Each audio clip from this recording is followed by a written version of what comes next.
Chapter 41. Luck ran out for me the week after school started. Brad had always had a dark side to him. After a while, his pranks began getting worse. We just hadn't gotten caught doing anything through some grace of God, I guess. The day was like any other Saturday. We'd gone to the track and practiced our jumps and our slides and our turns, and then gone our separate ways for the rest of the day. Sometime after midnight, he climbed through my window and woke me up, and we rode on his bike for a while. We came to an older house that had been abandoned years ago. He wanted to torch it. I hadn't thought about flames or burning the town down since I'd met him. We argued, and I couldn't do anything except really fist fight with him to stop him from torching it. That made him really mad. Up until then, all our fighting was mostly arguing and some roughing each other up. As I went to walk off, he lit a match to it, and the flames began to lick up at the sky. I was in awe as I watched the flame shoot higher and higher. Although I'd thought about setting fires in the past, I had never done so. I finally had the sense to walk away. I'd always thought that I wanted to set things on fire, but it had only been cool for a moment, once it was set in motion. I hid in the brush as the fire engine went by, then walked the dirt road home in the dark. Several times I wished that I could call my dad because it was almost pitch dark. It was slow going, but somehow I made it home. The next morning I was startled to hear on the radio that the police had taken Brad into custody after burning the house to the ground. Daddy heard it too. We were in the kitchen eating breakfast. He looked at me suspiciously. "You were there, weren't you?" he asked me. I wondered how he knew. I could see he was about to get very angry. I knew I was beat and that I'd better fess up.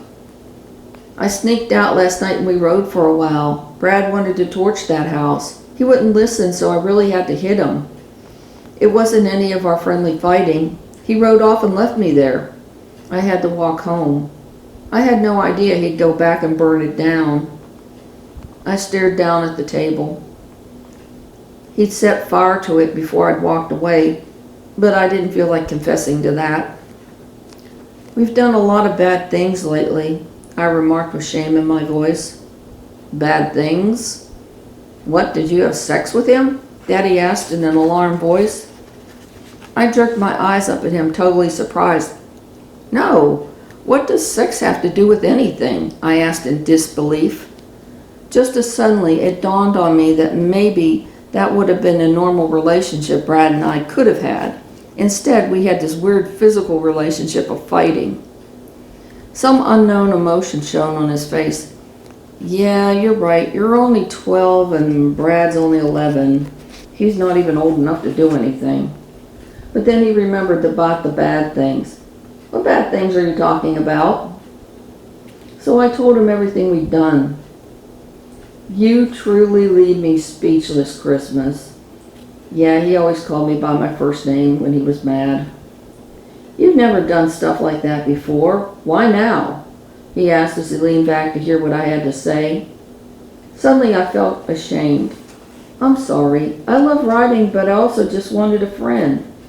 Brad and I had this connection. It was a weird connection, but it was something.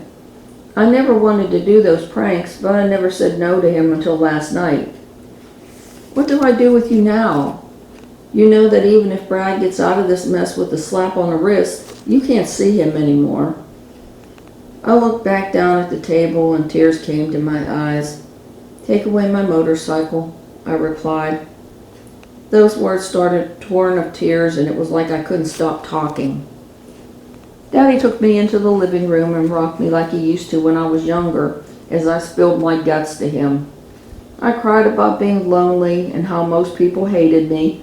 I cried about me and Brad being the same, even though he had never told me much about himself or his past. I knew he'd done much of the same things I had. I knew he was a bully, and I knew he was mean to people. And although we'd never terrorized anyone, we'd sure done enough property damage together. I was on a roll. I cried about everything that had ever hurt me. Then everything was out in the open and I had no words left.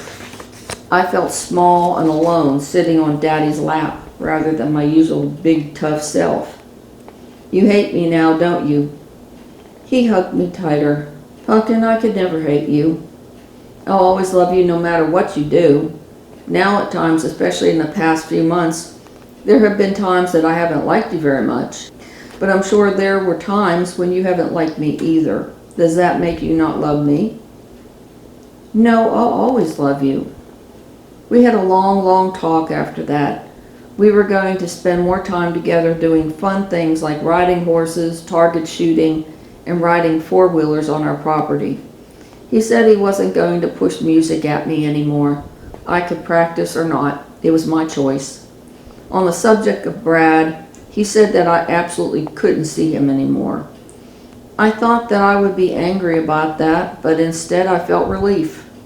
Brad's anger and destructive mindset had gotten overwhelming, and instead of taking my motorcycle away, Daddy made me go to all the people whose property that Brad and I had done something to and make amends. As far as I know, Brad never had to pay for his part in our destruction. I don't know if he was punished for burning down that house. He and his family skipped town. I didn't even have a chance to say goodbye to him.